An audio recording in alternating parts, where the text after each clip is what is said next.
Tuesday, January 28th, when American politics play a starring role in prime time. From Article 2, Section 3 of the U.S. Constitution, the President shall from time to time give Congress information of the State of the Union. Doesn't say when, doesn't say how. Could be in a letter, like President Jefferson sent to Congress. Could be on the radio, like President Coolidge first delivered it in 1923. First time on TV was with President Truman in 1947. First time online, President George W. Bush in 2002. President Obama gives his annual message tonight at 9 p.m. Eastern. However you see it and the official response to it, you'll see more tradition than constitutional requirement. It's a report card and it's a prognostication. It is the president saying, this is what I would like to do in the coming year. The State of the Union is essentially a homework assignment from the framers of the Constitution to every president who has lived ever since.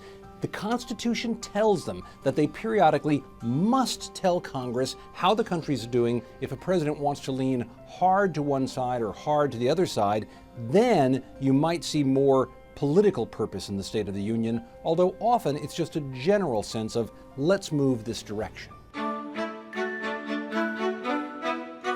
The whole thing is a huge pageant. The president comes walking in, escorted by members of the House and Senate. The Sergeant of Arms announces him and everybody stands and cheers, and there's quite a crowd there. Everyone has assigned seating. Right behind the president you will find the Speaker of the U.S. House of Representatives and the President of the Senate, which will be the Vice President of the United States. And then the two parties generally stay on their side of the aisle, although recently they've started sitting with each other to suggest that they can get along a little bit better than most of us think. You typically have the Supreme Court there, the Joint Chiefs of Staff are there representing the military, and the First Lady will also be there, usually with some sort of special guest in recent years that will illustrate some point the president is making.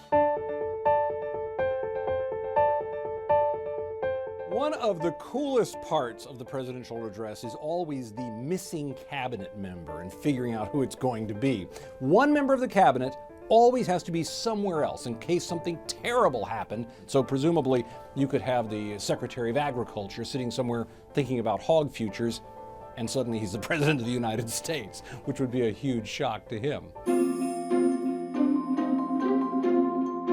Since the 1960s, the opposition has also issued a response. That is someone selected by the opposing party to stand up and refute what the president said, or say perhaps we have different ideas about how the government should be conducting itself and where we should be going in the coming year. Time for the shout out. What animal is associated with the Chinese New Year that begins this Friday? If you think you know it, shout it out. Is it the dragon, monkey, ox, or horse? You've got 3 seconds. Go. The Chinese New Year beginning on January 31st will kick off the Year of the Horse. That's your answer, and that's your shout out. Chinese New Year usually falls between January 21st and February 20th on the Gregorian calendar. Celebrations traditionally last for 15 days. It is the most important social festival for the world's most populated country.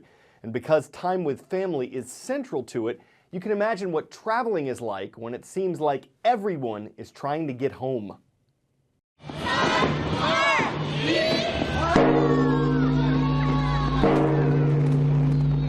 Lunar New Year. It's China's biggest holiday, and for many, the only opportunity to reunite with their families during the year.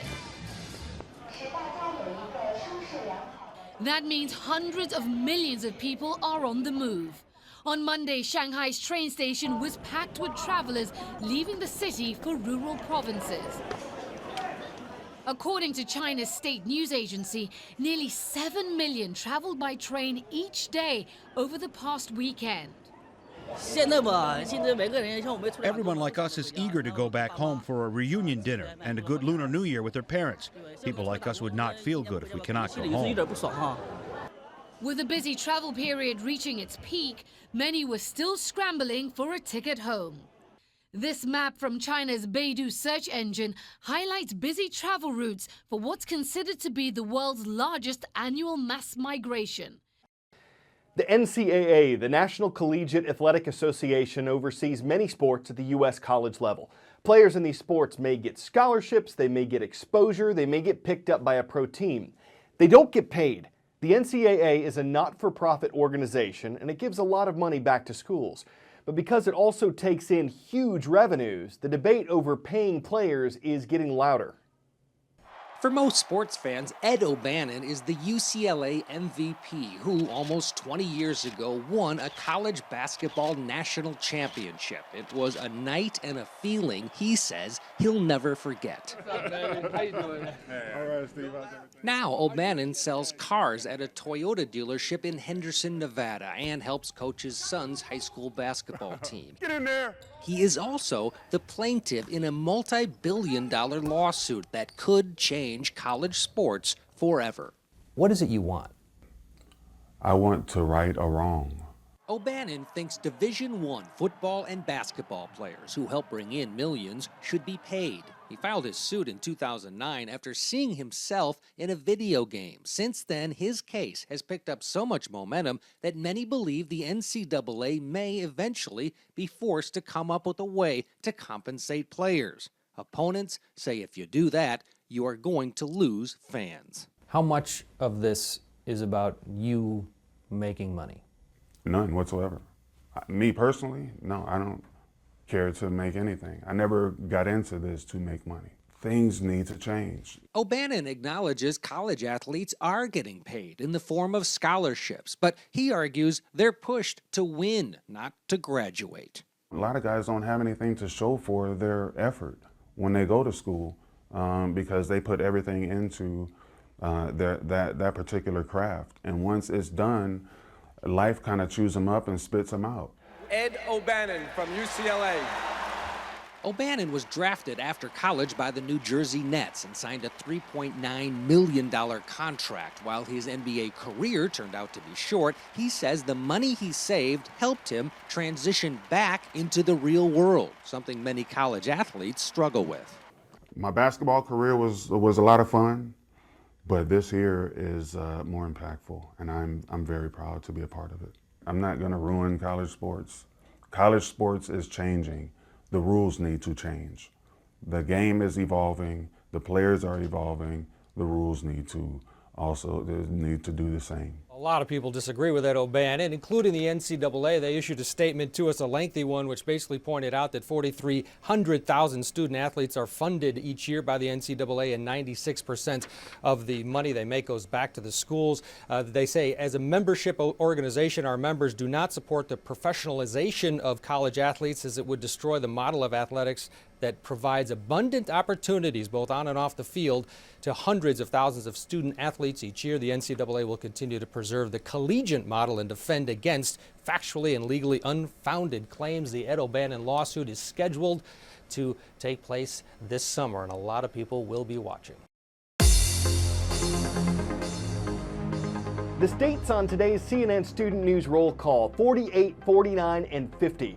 Arizona is the 48th state. The Kings of Kofa High School get our first mention. They're watching in Yuma, Arizona. In the 49th state, say hello to the Cougars of Eek School. They're in Eek, Alaska. And in Hawaii, the 50th state admitted to the Union, we want to recognize the students of Punahou School who are checking out CNN Student News from Honolulu. 3 miles separating us from today's finish line. Race number, check. Running shoes, check. Gorilla suit? Check out this 5K in Austin, Texas.